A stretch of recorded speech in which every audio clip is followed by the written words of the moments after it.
What's up, YouTube? This is Spade here, back again with another Pokemon Black and White Wi-Fi battle. And using the same team as last time. This is probably going to be the last time I'm going to be using this team. So next time there will be something completely different.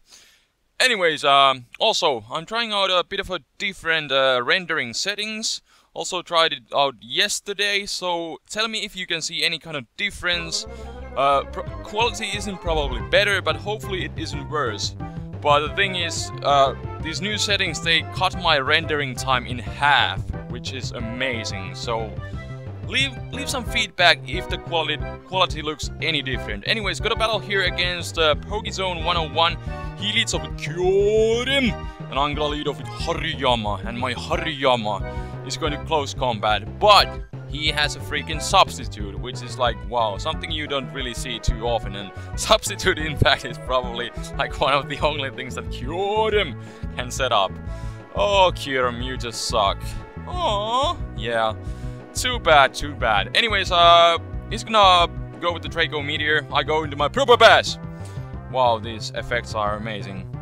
I always have to say these names like a weirdo. Anyways, he has freaking White Herb, but you know, Kyurem can't really abuse it as well as it could, cause you know, it has horrible type, you know, attack coverage. The move pool coverage in general. The move pool it gets, it sucks.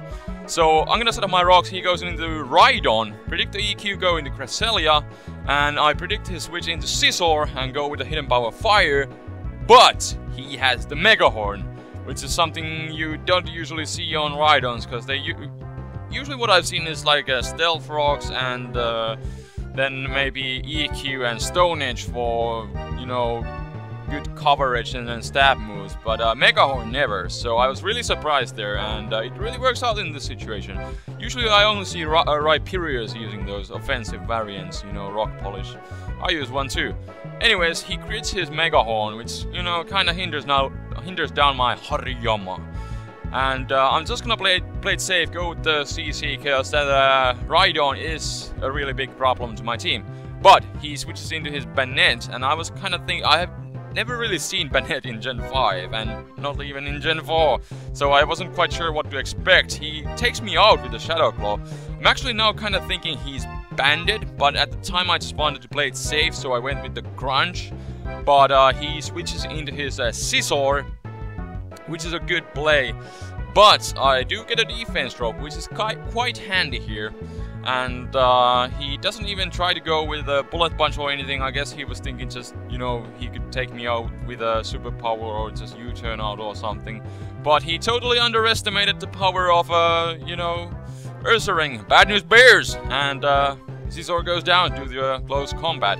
And in comes the Banette again, and I'm like, okay, well, I'm gonna be faster, so it's crunch time. And that will easily take down the Banette, because, you know, it's super effective, and Ursaring is a beast. And bad news bears all around. And he goes into his Gyarados, which has Moxie, no Intimidate. This is why you should probably think about running Intimidate, you know, for situations like this, to stop a physical sweeper. But Facade actually one-hit KOs the Gyarados off the Stealth Rocks, which is just amazing. And he goes into his Daruma, or Darmanitan, but just look at that thing. He's like smiling, like hee hee hee. He's Daruma. There's no questions about it. It's Daruma. Still. And I'm gonna take him out with Facade.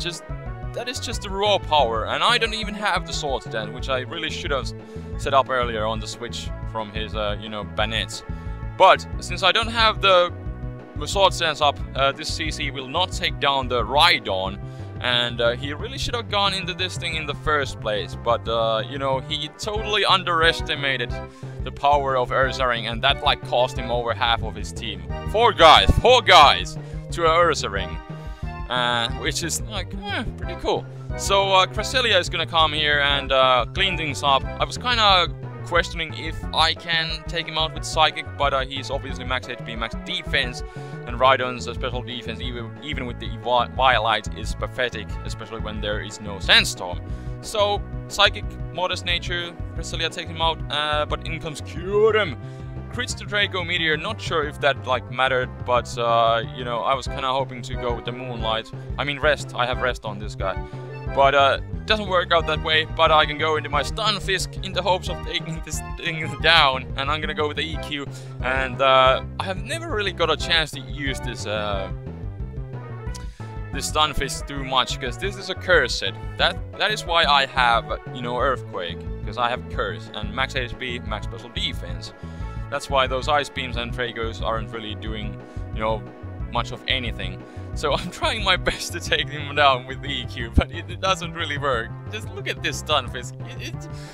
It's sponging hit, but it still can KO this Kyurem, and it's still trying its best, and finally it took down the Kyurem, and that will actually turn out to be the game. Oh, Stunfisk. I remember on the first time when I tried out Stunfisk, somebody commented that the world ends with Stunfisk, and I don't know about that. It actually may be true. There might be something to it.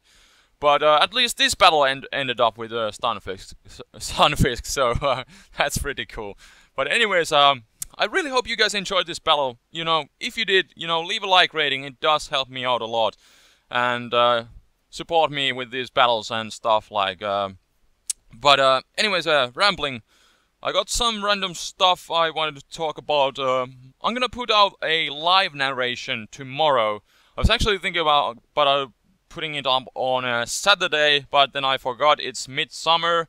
And there's lots of stuff happening in Finland during midsummer. There's lots of festivals and stuff. I'll be going to a heavy metal festival myself, because, you know, System of a Down wasn't enough last weekend, so I need some more. So I'll be going there, and I won't be here on Saturday, so I will have to compromise and just put up the live narration on Friday already, and then possibly the post commentary on Sunday. But that's what I'm planning to do, and I'm guessing that will be all for today. So I will see you guys tomorrow. So until next time, Spade is out. Peace!